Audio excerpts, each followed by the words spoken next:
Hello everyone, welcome to Panisha. आज इस video में हम डिस्कस करेंगे 4th वीक ऑफ जून 2023 के सारे इंपॉर्टेंट करंट अफेयर्स। तो चलिए स्टार्ट करते हैं। Starting with the first news, सबसे पहले हमने बात करनी है रोड नेटवर्क के मामले में। रोड नेटवर्क यानी पूरे वर्ल्ड में किस पर्टिकुलर कंट्री के पास सबसे ज्यादा रोडवेज अवेलेबल है।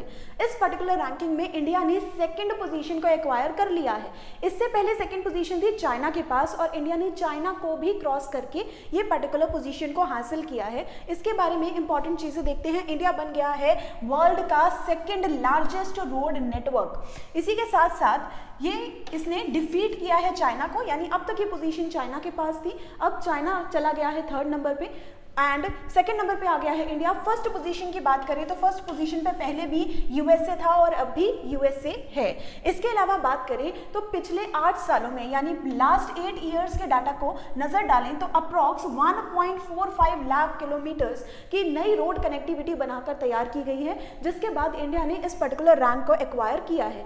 इसी में NHAI national highway authority of India इसकी तरफ से अप्रॉक्स 30,000 किलोमीटर से भी ज्यादा के हाईवेज एंड रोडवेज बनाए गए हैं to achieve this particular target. Moving on to next हमने बात करनी है इंडिया की पहली हाइड्रोजन पावर ट्रेन के बारे में। एक ऐसी ट्रेन जो हाइड्रोजन की एनर्जी के साथ चलने वाली है, जिसे कि स्टार्ट किया जाएगा from Jind district of Haryana से ये हाइड्रोजन पावर ट्रेन चलने वाली है। इसके बारे में बात करते हैं। अप्रॉक्स 2023 के एंडिंग तक, इस साल के एंड तक ये ट्रेन चलकर तैयार हो जाएगी, जिसके बारे में कहा जा रहा है कि जिसकी जर्नी होगी वो स्टार्ट होगी from Jind of Haryana till Sonipat. जिंद से लेकर सोनीपत तक चलने वाली है train and it is expected कि इसका फर्स्ट प्रोटोटाइप स्टार्ट किया जाएगा इन 2023 एंड 24 बाय नदर्न रेलवेज। इसी के साथ साथ अगर हम कुछ ऑफिशियल्स की बात पे ध्यान दें तो उनके अकॉर्डिंग अभी तक हाइड्रोजन पावर ट्रेन सिर्फ और सिर्फ जर्मनी के पास अवेलेबल है।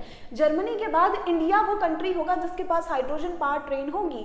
दैट्स व्हाई पूरे वर्ल्ड की इस प्रोजेक्ट के ऊपर नजर है कि इंडिया इस पर्टिकुलर कैटेगरी में कैसे परफॉर्म करने वाला है। ये जो ट्रेन है इसके कुछ स्पेसिफिकेशंस देखें तो टोटल इसमें 8 बोगीज होने वाली है। एनवायरमेंट फ्रेंडली ट्रेन है क्योंकि हाइड्रोजन एनर्जी से चलने वाली है। नेक्स्ट हमने बात करनी है ज्योग्राफिकल टैग्स के बारे में। GI टैग्स जो कि उत्तर प्रदेश की 7 प्रोडक्ट्स को प्रोवाइड किया गया है, उनके बारे में जानते हैं। सबसे पहले तो उन 7 प्रोडक्ट्स का नाम जानते हैं, जिसमें सबसे पहला नाम है अमोरा ढोलक। अमोरा ढोलक एक इको फ्रेंडली प्रोडक्ट है जिसे कि पर्टिकुलरली यूपी में मैन्युफैक्चर किया जाता है। सेकेंड प्रोडक्ट जिसे GI टैग दिया गया है उसका नाम है महोबा गौरा पत्थर शिल्प।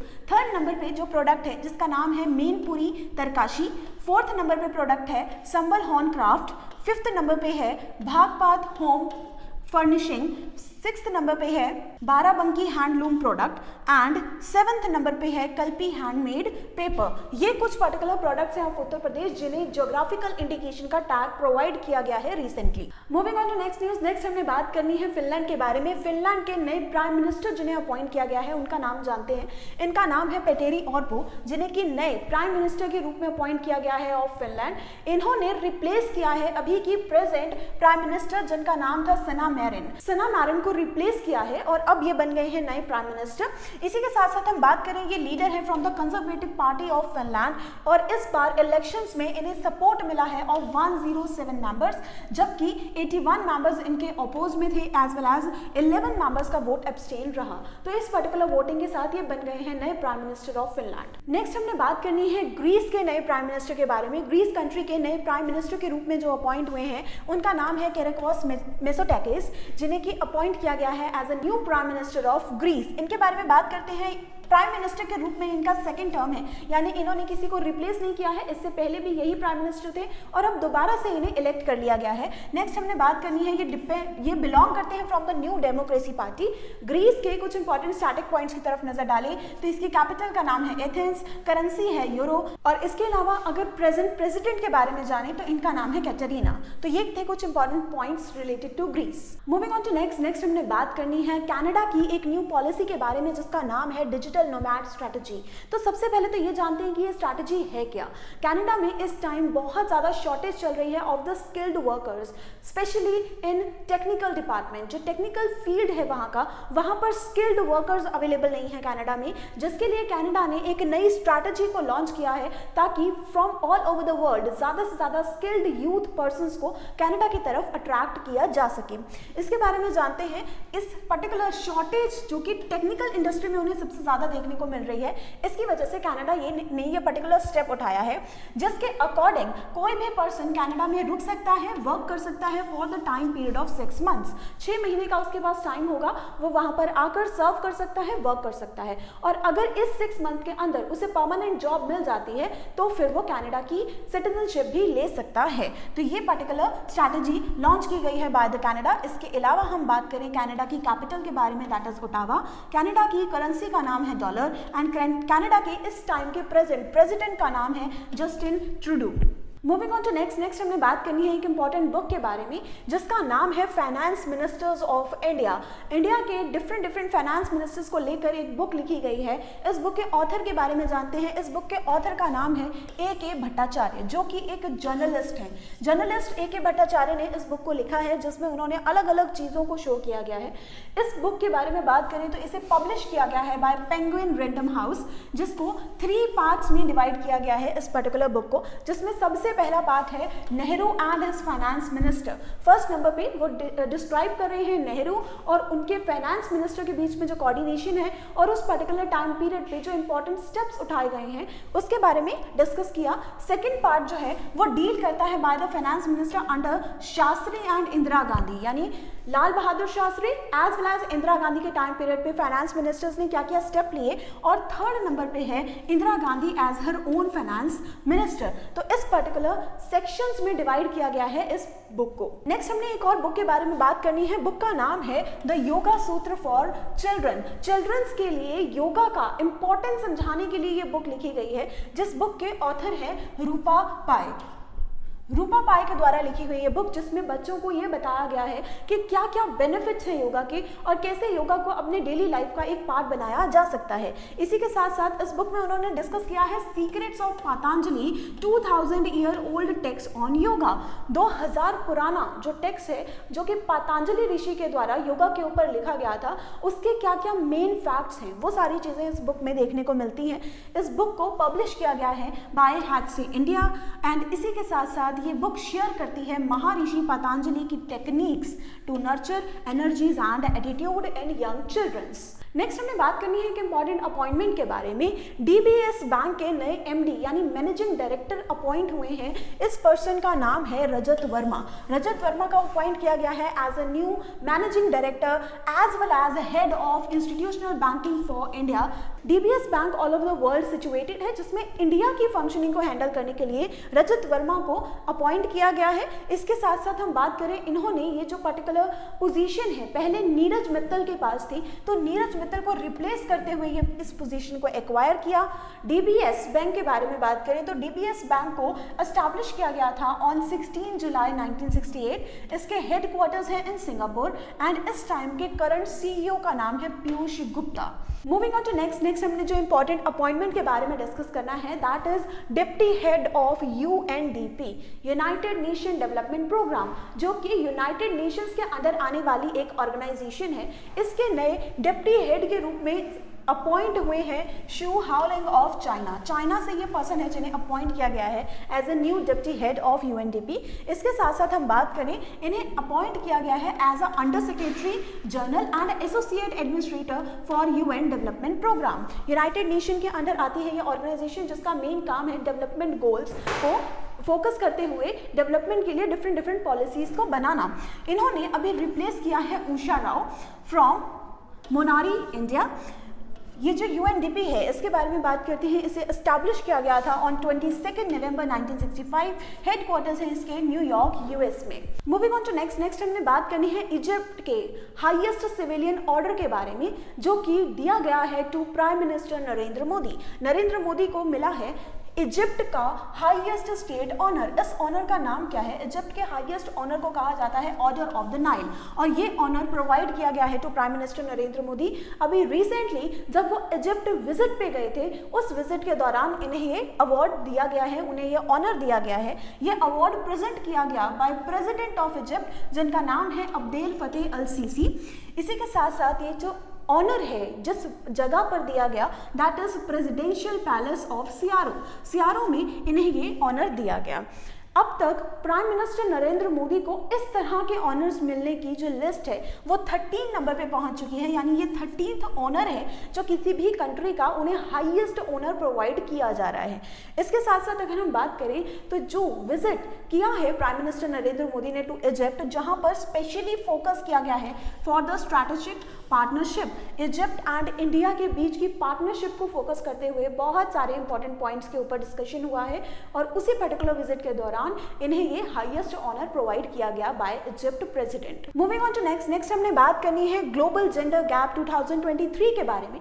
ये एक रैंकिंग जो प्रोवाइड की जाती है to the countries of all over the world, जिसमें जेंडर गैप के बेसिस पे रैंकिंग प्रोवाइड होती है, जहां पर इंडिया ने स्कोर किया है रैंक ऑफ 127। 2023 में इस रैंकिंग में इंडिया ने 127th स्कोर को एक्वायर किया है, और टॉप पोजीशन की बात करें तो फर्स्ट नंबर पे रहा है आइसलैंड। इसमें कुछ इंपॉर्टेंट स्टैटिक पॉइंट्स देखते हैं कि जो ग्लोबल जेंडर गैप है, जैसे कि हर साल रिलीज किया जाता है by world economic forum. World economic forum इसे हर साल रिलीज करती है by counting the data of 146 countries, और 146 में से इंडिया ने 127 रैंक एक्वायर किया है। कोई बहुत अच्छा रैंक नहीं है, लेकिन अगर पिछले साल से कंपेयर करें तो पिछले साल इंडिया का रैंक था 135, तो उसके हिसाब से हमें थोड़ी सी इंप्रूवमेंट यहाँ पर देखने को मिल रही है। फर्स्ट पोजीशन की बात करें तो फर्स्ट पोजीशन पे है आइसलैंड, और ये कंट्री लगातार 14 ईयर से फर्स्ट पोजीशन को एक्वायर कर रही है। लगातार 14 सालों से आइसलैंड जेंडर इक्वलिटी के मामले में सबसे आगे है, और इस बार भी उसने स्कोर किया है 91.2%, जिसकी वजह से इसे फर्स्ट पोजीशन मिली। सेकंड नंबर रहा नॉर्वे का, और थर्ड पोजीशन एक्वायर की गई है बाय फिनलैंड एंड सूडान। इस बार ग्लोबल जेंडर इंडेक्स का ये 17th एडिशन था जो 2023 में लॉन्च किया गया है। मूविंग ऑन टू नेक्स्ट हमने बात करनी है टाइम्स एशिया रैंकिंग 2023 के बारे में। टाइम्स मैगजीन की तरफ से एशिया यूनिवर्सिटीज को रैंकिंग प्रोवाइड की जाती है, जिसमें इंडिया की तरफ से जो बेस्ट यूनिवर्सिटी के रूप में सामने आई है, that is IISc of Bengaluru. ये यूनिवर्सिटी ने सबसे हाईएस्ट पोजीशन एक्वायर किया है अमंग द इंडियन यूनिवर्सिटीज। इसके अलावा हम बात करें तो ये जो रैंकिंग है, it is times higher education annual Asia university ranking of 2023, जिसमें टॉप 50 यूनिवर्सिटीज में इंडिया की सिर्फ और सिर्फ एक यूनिवर्सिटी शामिल है, और टॉप 100 में सिर्फ और सिर्फ 4 इंडियन यूनिवर्सिटीज का नाम इंक्लूडेड है। इसके अलावा हम बात करें तो जो यूनिवर्सिटी एडेड है उसका नाम है Indian institute of science of Bengaluru, जिसे कि 48th पोजीशन मिली है। इसके अलावा इंडिया की जो सेकंड यूनिवर्सिटी है जिसे कि 68th पोजीशन मिली है, उसका नाम है Jagat Guru Shri Shivaratheshwara JSS academy of higher education and research of Mysore Karnataka. Karnataka की इस यूनिवर्सिटी ने सेकंड पोजीशन एक्वायर की है among the Indian universities in this particular ranking.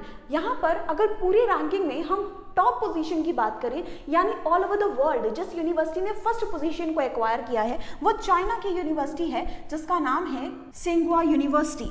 Next हमने बात करनी है ग्लोबल कॉम्पिटिटिव इंडेक्स 2023 के बारे में। यहाँ पर इंडिया ने 40th पोजीशन को एक्वायर किया है। 2023 में इस पर्टिकुलर इंडेक्स को लॉन्च किया गया। हर साल ग्लोबल कॉम्पिटिटिव इंडेक्स लॉन्च किया जाता है bye international institute of management development, that is IMD, और इस बार इसमें इंडिया ने 40th पोजीशन को एक्वायर किया है आउट ऑफ 64 कंट्रीज। 64 में से इंडिया ने 40th रैंक एक्वायर किया है। बहुत अच्छा रैंक नहीं है, और पिछले साल के हिसाब से भी देखा जाए तो लास्ट ईयर इंडिया ने 2022 में एक्वायर किया था 37 रैंक, और 37 से अब ये नीचे गिरकर आ चुकी है 40th रैंक पे। फर्स्ट पोजीशन ली गई है बाय डेनमार्क, सेकंड पोजीशन ली है आयरलैंड ने, और थर्ड पोजीशन एक्वायर की गई है by Switzerland in this particular index. Next हमने बात करनी है वुमेन्स इमर्जिंग एशिया कप 2023 के बारे में। एशिया कप अंडर 23 का जो इस बार हुआ, इसमें इंडिया ने चैंपियंस का टाइटल एक्वायर किया है after defeating the team of Bangladesh. Bangladesh की टीम को हराते हुए इंडिया ने अंडर 20 वुमेन्स टीम ने एक्वायर किया है एशिया कप चैंपियनशिप 2023 का टाइटल। यहाँ पर इसके अलावा हम बात करें तो इसका जो फाइनल्स मैच है उसे खेला गया था मिशन ग्राउंड ऑफ हांगकांग, जहां पर प्लेयर ऑफ द मैच का टाइटल दिया गया है इंडियन प्लेयर कनिका आहूजा को and player of the series का टाइटल दिया गया है इंडियन प्लेयर श्रेयांका पाटिल को, जो कि है इस टूर्नामेंट की हाईएस्ट विकेट टेकर। सबसे ज्यादा विकेट लेने वाली हैं श्रेयांका पाटिल, जिन्हें मिला है प्लेयर ऑफ द सीरीज का टाइटल। नेक्स्ट हमने बात करनी है एक इंपॉर्टेंट ऑबिचुरी के बारे में। नोबेल प्राइज विनर जिनका नाम है जॉन गुडइनफ, इनका निधन हो गया है एट द एज ऑफ 100 और इन्हें नोबेल प्राइज मिला था for his invention in lithium batteries. Lithium invention के लिए इन्हें नोबेल प्राइज दिया गया था। 2019 में इन्हें नोबेल प्राइज मिला था in chemistry field for developing the lithium ion battery, जिसका सबसे ज्यादा इस्तेमाल मोबाइल फोन्स में किया जाता है आज के प्रेजेंट टाइम में। 100 ईयर्स की एज में इनका निधन हो गया है और इसी के साथ साथ 2019 में जब इन्हें नोबेल प्राइज दिया गया था, ये बन गए थे oldest person to get Nobel prize at the age of 97 years की एज में नोबेल प्राइज लेने वाले पर्सन थे ये। 2019 में इन्होंने अपना ये जो नोबेल प्राइज है वो शेयर किया था ब्रिटेन के स्टैनली वाइटिंगम के साथ, इसके अलावा अकीरा योशांगो ऑफ जापान के साथ। इन दो पर्संस के साथ शेयरिंग में इन्होंने नोबेल प्राइज को अचीव किया था। नेक्स्ट हमने बात करनी है कुछ इंपॉर्टेंट डेज के बारे में, जिसमें सबसे पहला दिन जो हमने डिस्कस करना है that is world rain forest day, जो कि हर साल सेलिब्रेट किया जाता है ऑन 22 जून। 22 जून को इस दिन को मनाया जाता है world rain forest day. Rain forest को किस तरीके से आपने कंजर्व करके रखना है, डेवलपमेंट के लिए ध्यान देना है, उस पर्टिकुलर थीम के साथ मनाया जाता है। 2023 का इसका जो थीम रहा that is conserve, restore and regenerate. इस थीम के साथ इस डे को सेलिब्रेट किया गया। नेक्स्ट दिन जो हमने डिस्कस करना है that is international day of women in diplomacy. Diplomatic field में वुमेन्स का जो कॉन्ट्रीब्यूशन है उसे एक ट्रिब्यूट देते हुए हम हर साल सेलिब्रेट करते हैं 24 जून। इस बार का जो थीम रहा breaking barriers, shaping the future, women in diplomacy for sustainable development. इस थीम के साथ हमने इस डे को सेलिब्रेट किया। इसके अलावा नेक्स्ट डे जो हमने डिस्कस करना है दैट इज 25 जून और 25 जून को हर बार सेलिब्रेट किया जाता है डे ऑफ द सी फेरर। और इस बार 2023 के लिए जो थीम रहा that is MARPOL at 50 our commitment goes on. Next day जो हमने डिस्कस करना है दैट इज 26 जून और 26 जून को हम हर साल सेलिब्रेट करते हैं world drugs day. Drugs prevention को रोकने के लिए इस दिन को सेलिब्रेट किया जाता है। इस बार 2023 के लिए जो थीम रहा that is people first, stop stigma and discrimination, strengthening prevention. इस थीम के साथ हमने इस डे को सेलिब्रेट किया। नेक्स्ट डे है हमारे पास डिस्कस करने के लिए दैट इज 27 जून और 27 जून को हम हर बार सेलिब्रेट करते हैं micro, small and medium scale enterprises day that is MSME day. India में जितने भी micro, small and medium scale enterprises हैं उनकी डेवलपमेंट के लिए हम ये दिन को सेलिब्रेट करते हैं। इस बार 2023 के लिए थीम रहा peace begins with me. Next day जो हमने डिस्कस करना है दैट इज डे 29 जून और 29 जून को हम हर बार मनाते हैं national statistical day. National statistical day is birth anniversary of PC महानोबेलिस, जो कि बहुत ही फेमस पर्सनालिटी हैं जिनका बहुत ही इंपॉर्टेंट कंट्रीब्यूशन रहा है स्टैटिस्टिक्स में, इसीलिए इन्हें कहा जाता है फादर ऑफ स्टैटिस्टिक्स और इनके बर्थडे को सेलिब्रेट किया जाता है ऑन 29 जून। तो ये हमने डिस्कस किए सारे important current affairs of 4th week of June 2023। I hope ये सेशन आपके लिए यूजफुल रहेगा। अगर आपको वीडियो अच्छा लगा please like this video, subscribe to our channel. हम मिलेंगे आपसे ऐसे ही इंपॉर्टेंट करंट अफेयर्स के साथ, तब तक के लिए थैंक यू। पनेशिया ट्यूटर लाया है एक एजुकेशन प्लेटफॉर्म जहां पर अलग अलग कोर्सेस जैसे कि IAS, PCS, UGC net, SSC और बैंकिंग एग्जाम्स के लिए ऑनलाइन और ऑफलाइन क्लासेस की सुविधा उपलब्ध है। Comprehensive coverage of all the subjects through quality video lectures है। एप्टीट्यूड का topic that is blood relation, uncles only daughter. He took the throne, तो जो थ्रोन पे एम्परर बैठते थे वो अपने साथ ले गए। Kohinoor diamond, the world famous Kohinoor diamond, वो भी मुगल ट्रेजरी से ले गए। फिर आया इकोनॉमिक प्रैग्मेटिज्म, यानी कि चाहे हमारे आपसे झगड़ा भी है तो भी हम आपसे व्यापार कर रहे हैं। जैसे चाइना है, हमारा झगड़ा होते हुए भी हम उससे व्यापार कर रहे हैं। PDF नोट्स और उनसे जुड़े हुए रिलेवेंट MCQs, साथ ही साथ comprehensive mock tests. So join Panasia Tutor for your successful and bright future.